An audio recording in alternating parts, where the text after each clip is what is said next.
lo dijo en la primera hora. Muy bien, 8:38, vamos de inmediato a entrar en materia porque hay bastante para comentar.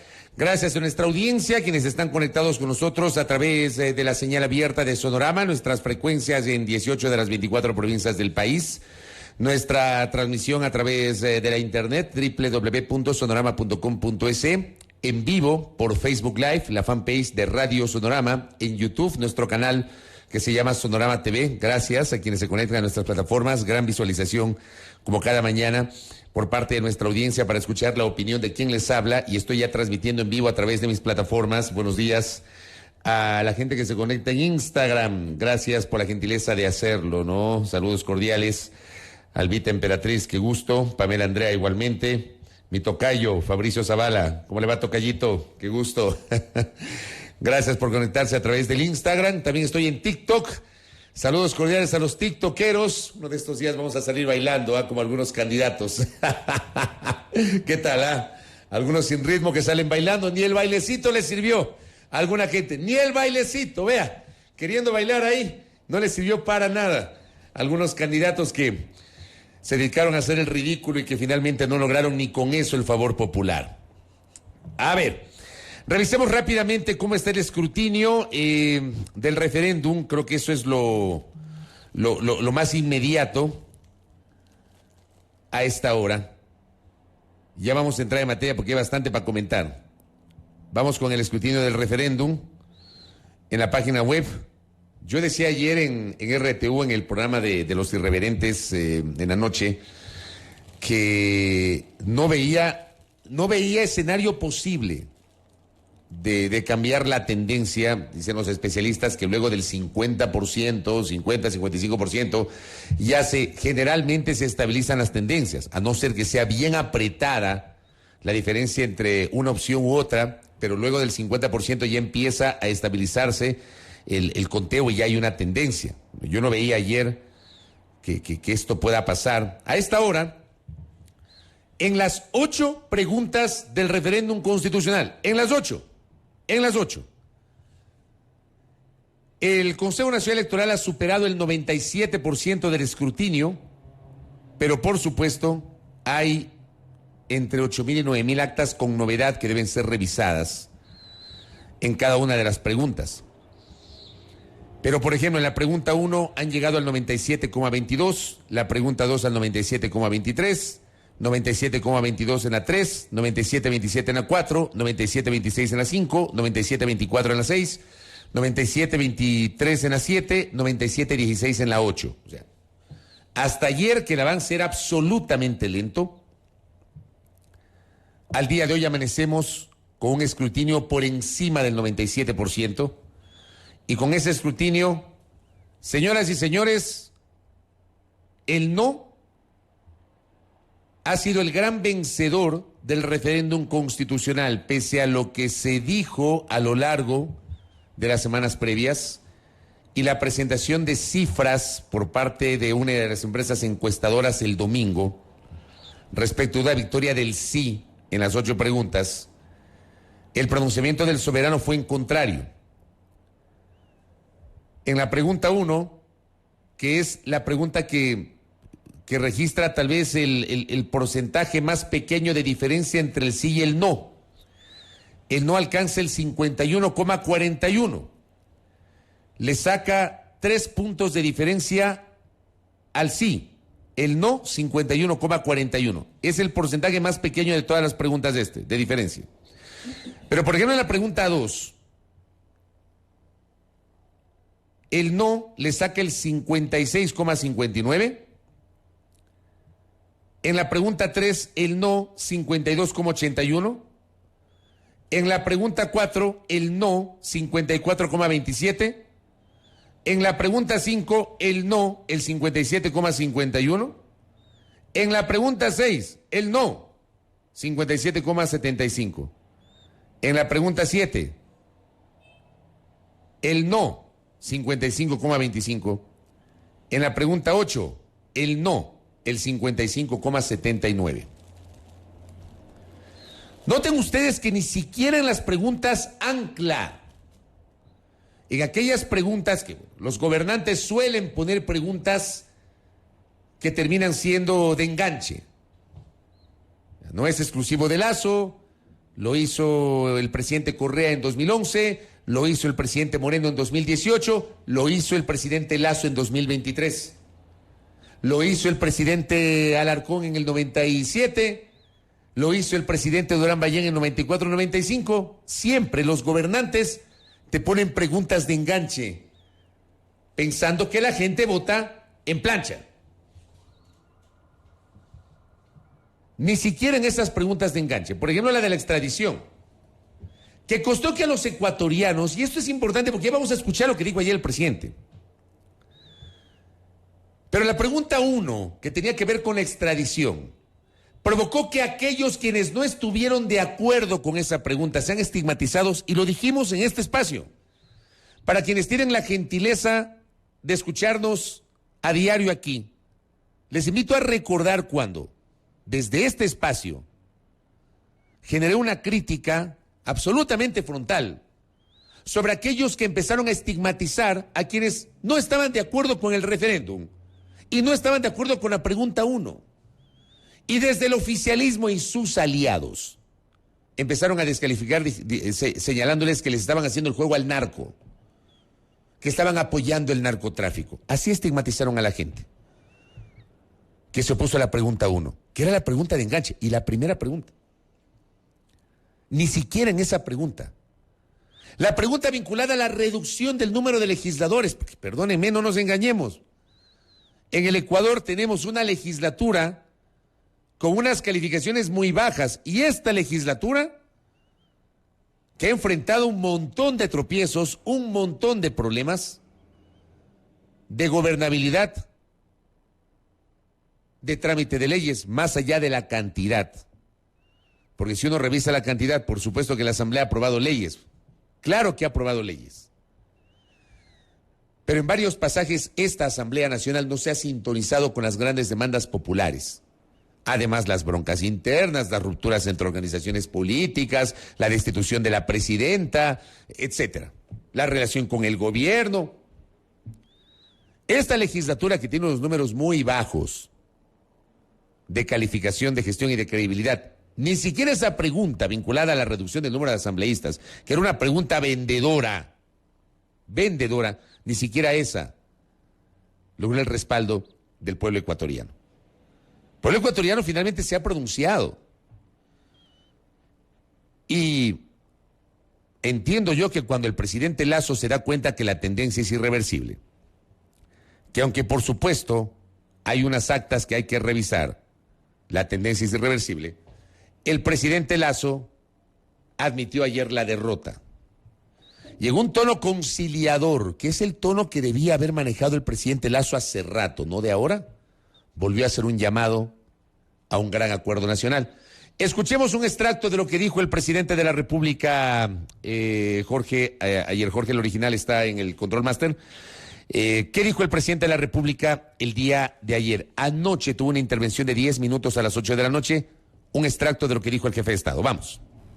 El objetivo del referéndum del pasado domingo siempre fue escucharlos, sea cual sea su pronunciamiento. En esa manifestación, en ese acto de expresión popular, anidan las respuestas y soluciones a los principales problemas que nuestro país atraviesa. No tengo ninguna duda de eso. Tenemos la certeza de que, más allá de los resultados de la consulta popular, la gran mayoría de ustedes desea y anhela un país mejor. Y creemos que votó con la seguridad de que su decisión contribuía a ese noble fin. No tengo dudas, si juntáramos a quienes votaron a favor de las 8 propuestas y a quienes lo hicieron en contra, las demandas de todos son las mismas. Más seguridad, mejor educación, mejor salud, más trabajo, mejores empleos, mejores salarios y reducción del costo de la vida. En síntesis, todos queremos cambiar el Ecuador para bien. Esa es mi fe inamovible. Lo que ocurrió el domingo fue un llamado del pueblo al gobierno y no vamos a eludir esa responsabilidad. El pueblo ecuatoriano nos ha pedido a todos los partidos y agrupaciones que dejemos de abonar rencillas entre nosotros y nos pongamos de una vez por todas a solucionar los problemas urgentes y concretos de nuestra gente. Esto dijo el presidente Lasso ayer. Más adelante habló de la necesidad de un gran acuerdo nacional. El presidente Lasso invitó, sin mencionarlo, y ahí, por ejemplo, yo coincido con lo que comentábamos ayer en el espacio televisivo con Pedro Donoso, con Paulina Recalde y con mi colega Sol Borja, y también Carolina Ávila, que se conectó desde Cuenca. Pero Pedro Donoso, por ejemplo, decía, sí, te mandas un mensaje conciliador, pero ¿qué quieres decir en el mensaje? Porque me parece a mí que uno puede saludar la postura del mandatario y uno puede decir, bueno, el presidente Lasso ha actuado con sentido democrático y el presidente Lasso ha reconocido la derrota de su propuesta de referéndum. Y ha admitido que el pueblo ecuatoriano ha hablado y que le ha mandado un mensaje al gobierno, aparte del resto de la clase política. Pero es un mensaje sobre todo al gobierno, porque perdónenme, el gobierno es el gran derrotado de este proceso electoral. Es el gran derrotado de este proceso electoral. Y tómenlo en Carondelet como una crítica absolutamente constructiva porque vamos a los hechos. Pierden el referéndum, pero además el movimiento oficialista, creo, no logra ninguna prefectura y no logra ninguna alcaldía en las ciudades más grandes de la República. No tengo el dato numérico de cuántas alcaldías logra el movimiento, creo, en el Ecuador. Aquí, por ejemplo, también hay un llamado de atención y una crítica igualmente constructiva al Consejo Nacional Electoral, porque cuando uno revisa los resultados en la página web, lamentablemente, los nombres de los candidatos no van acompañados de la organización política y eso ha sido un dolor de cabeza para todos. Javier Rodríguez ayer lo alertó, yo repliqué justamente su mensaje. Ayer hasta la cabeza me dolió porque como a las 11:30 de la mañana estuve haciendo un ejercicio tratando de ver quiénes eran los ganadores y había que googlear las organizaciones políticas a las cuales se pertenecen. Era súper complicado. Pero el tema de Creo es complejo. Es muy complejo. El gobierno es el gran perdedor de este proceso electoral. El presidente dice, el gobierno nos ha llamado la atención. Y luego dice, habla de un gran acuerdo nacional. La pregunta es, claro, suena bonito. Suena bonito hablar de un acuerdo nacional. Para generar un acuerdo nacional hay que sentarse a dialogar. Hay que sentarse a dialogar sobre la base de mínimos. Hay que hablar con una agenda. Es que hay que sentarse y ya.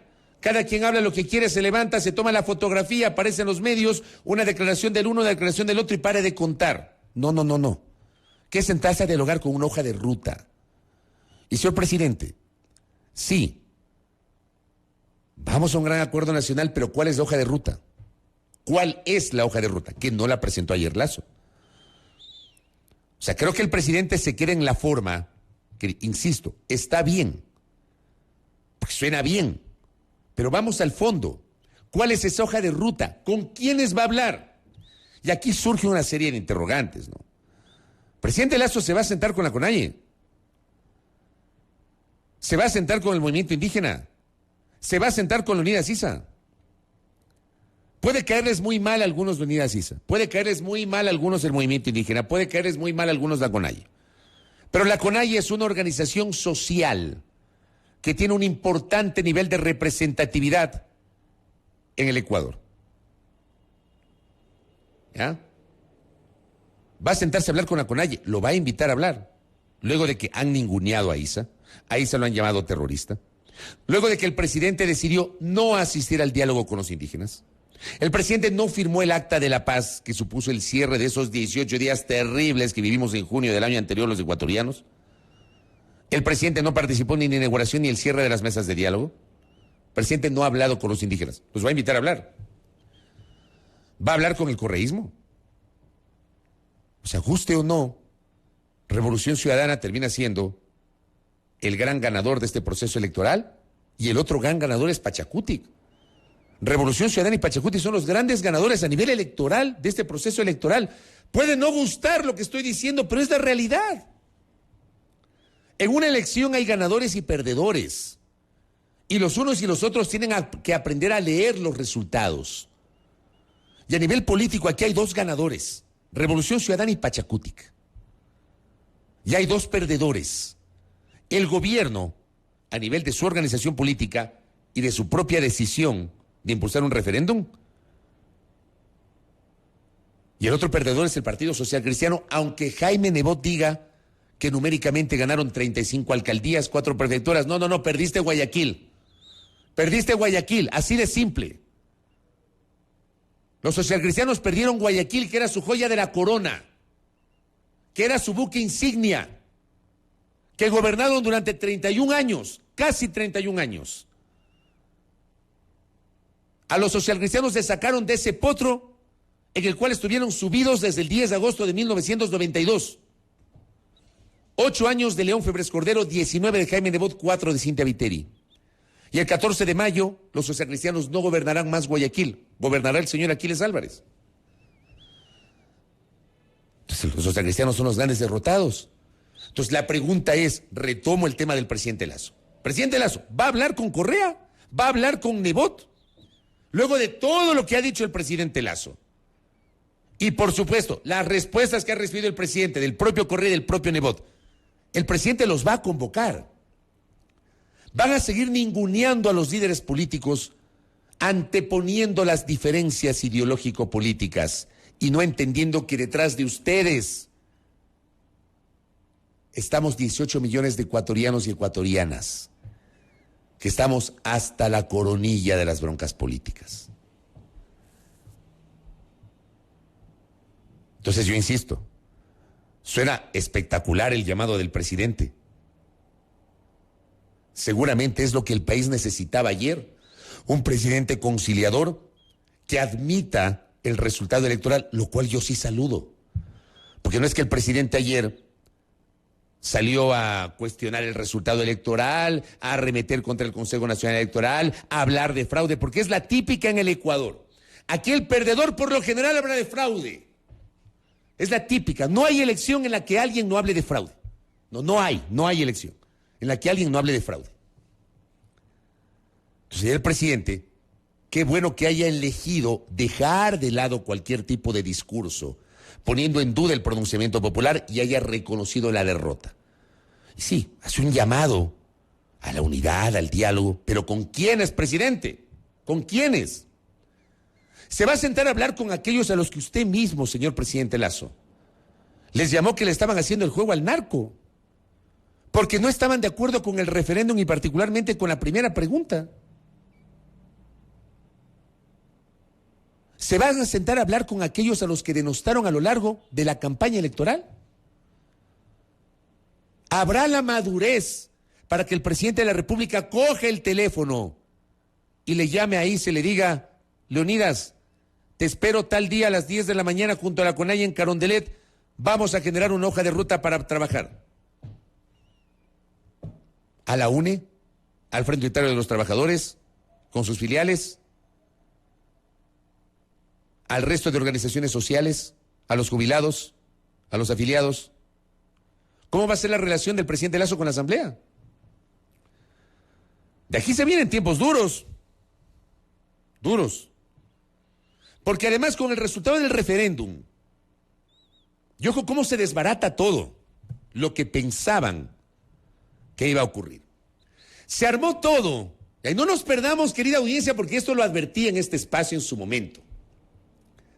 Quien les habla dijo desde la presentación de las preguntas del referéndum constitucional en este espacio, a ustedes, mi audiencia, les dije desde el primer momento que la joya de la corona del referéndum constitucional era el Consejo de Participación Ciudadana y Control Social, organismo encargado de llevar adelante los procesos de designación de las autoridades de control. Esa era la joya de la corona. de las 8 preguntas, la más importante era esa, la de retirar la capacidad nominadora del Consejo de Participación Ciudadana y trasladársela a la función legislativa. Esa era la joya de la corona del referéndum.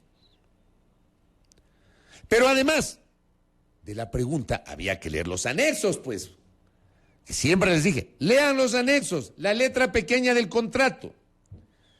Entonces, en el anexo estaba el corazón de esa pregunta. ¿Y saben cuál era el corazón de esa pregunta? El régimen de transición, que también lo dijimos en este espacio. El régimen de transición. Y en el régimen de transición, ¿qué pasaba? Se quedaban las actuales autoridades de control, varias de las cuales son encargadas, se iban a quedar al menos, en el mejor de los casos, 2 años, en el mejor de los casos. ¿Y saben por qué digo en el mejor de los casos? Porque eran 6 meses desde la proclamación de los resultados para que el presidente de la República envíe a la Asamblea Nacional los proyectos de reformas legales para instrumentar el resultado del referéndum. 6 meses, 180 días. Desde la proclamación de los resultados, no a partir del 5 de febrero, desde la proclamación de los resultados. O sea, cuando ya quedan en firme, ya cuando ya se acaba todo, se evacúan todos los recursos, aparece la última sentencia del Tribunal Contencioso y el resultado queda en firme, ahí, en ese momento, debían correr los 180 días, 6 meses. No sé, digamos que el Consejo se demora un par de meses, febrero, marzo, abril. Digamos que en mayo. Junio, julio, agosto, septiembre, octubre, noviembre.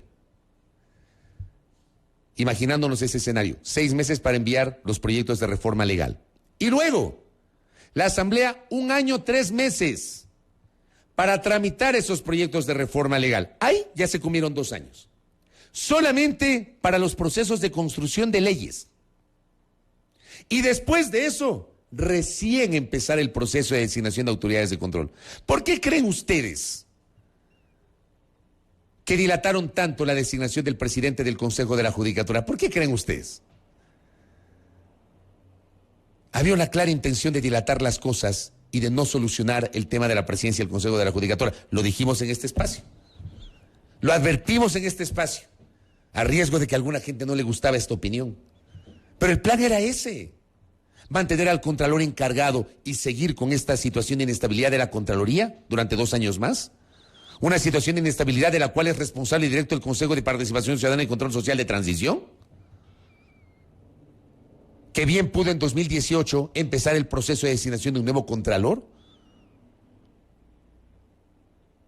Han pasado 4 años, casi 5, y seguimos teniendo Contralor encargado.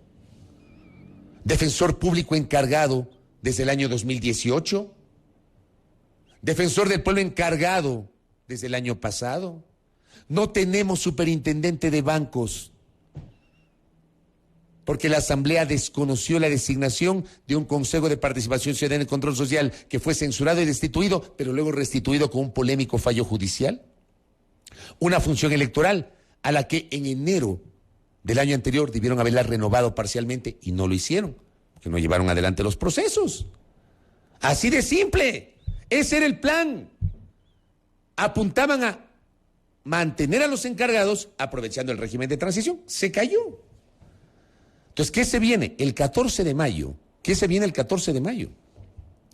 El 14 de mayo se viene no solamente la posesión de las nuevas autoridades seccionales, alcaldes, prefectos, concejales, juntas parroquiales, etc. Se viene la posesión del nuevo Consejo de Participación Ciudadana y Control Social. Del nuevo Consejo, que está prácticamente elegido. Y donde hay, algunos de los nuevos consejeros tienen una clara identificación política en uno u otro sentido. Tampoco hay que perderse. Pero eso es lo que escogió el pueblo ecuatoriano y hay que respetar el pronunciamiento del soberano. Pero ese consejo mantendrá la atribución nominadora de autoridades de control. Me imagino que ahora sí la Asamblea va a posesionar a los suplentes, ¿no? De los consejeros destituidos. Ya pasó el 5 de febrero. Todavía no veo convocatoria del presidente Saquicela a la Asamblea Nacional para posesionar a los suplentes. Pero ese consejo que se instala el 14 de mayo tendrá una configuración distinta y allí tendremos otra situación respecto de la designación de autoridades de control. Pero además, ¿saben qué va a pasar el 14 de mayo? Deben renovarse presidencia, vicepresidencias, consejo de administración legislativa, comisiones legislativas y presidencias de las comisiones legislativas en la Asamblea Nacional. Todo esto está atado al resultado electoral, todo esto. No tengo dudas que el resultado electoral, tanto de las seccionales cuanto del referéndum, va a incidir directamente en lo que va a pasar en la Asamblea Nacional. Póngale ojo a eso. Se vienen momentos complejos para el gobierno. ¿Y qué va a hacer el gobierno frente a esto? ¿Qué señales va a dar el presidente Lasso luego de que ayer, por ejemplo, el banco de inversión JP Morgan, esto no es un dato menor, el banco de inversión JP Morgan publicó un documento en el que advierte que los resultados de las votaciones debilitan al gobierno de Guillermo Lasso y que los riesgos de una terminación anticipada del mandato han aumentado. Esto no lo dice este periodista, no lo dicen los detractores del presidente Lasso, lo dice un banco de inversión internacional.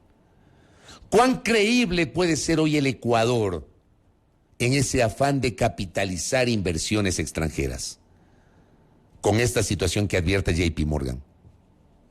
La situación es compleja y no basta con un discurso de sí, acepto el resultado y llamo a un acuerdo nacional. No basta con eso. Esto necesita evidentemente concreciones. Y aquí un mensaje, por ejemplo. No puede seguir convocando a diálogos cuando por sus propias acciones e incumplimientos la palabra del mandatario está desgastada y carece de credibilidad. Y tengo otra pregunta. ¿Cuán determinantes serán estos resultados para la Asamblea? Yo sí creo que son determinantes. Estoy convencido que son determinantes. Yo no sé qué va a pasar en la Asamblea Nacional con estos escenarios que les estoy planteando en este momento. Yo creo que el 14 de mayo será decisivo y ojo, 10 días después, el 24, el presidente de la República presentará el informe a la Nación de su segundo año de mandato. Un poquito para generar una lectura.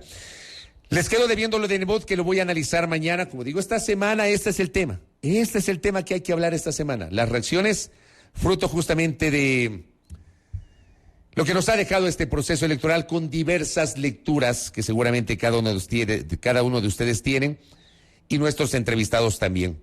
Ya me voy a conectar con Juan Cristóbal Lloret, virtual prefecto electo de la provincia de Azuay. Luego el sociólogo político Fernando Muñoz Miño nos va a acompañar. Con él va a ser interesantísima la charla con Fernando Muñoz, porque vamos a conversar sobre cómo se ha reconfigurado el mapa político electoral. Luego estaremos con Judith Melo, con ella vamos a hablar del voto joven. ¿Cuánto incidió el voto joven en esta elección? Quienes me siguen en TikTok, por ejemplo, en Instagram, algunos en Instagram no tan jóvenes, ¿no? Pero en TikTok bastante juventud, quienes me siguen allí, ¿no? Quienes me siguen allí. Vamos a escuchar esa entrevista con Judith Melo y luego hablaremos de la futura conformación del Consejo Metropolitano de Quito. Aquí en A Primera Hora. Primera Plana. Todas las noticias, todas las voces.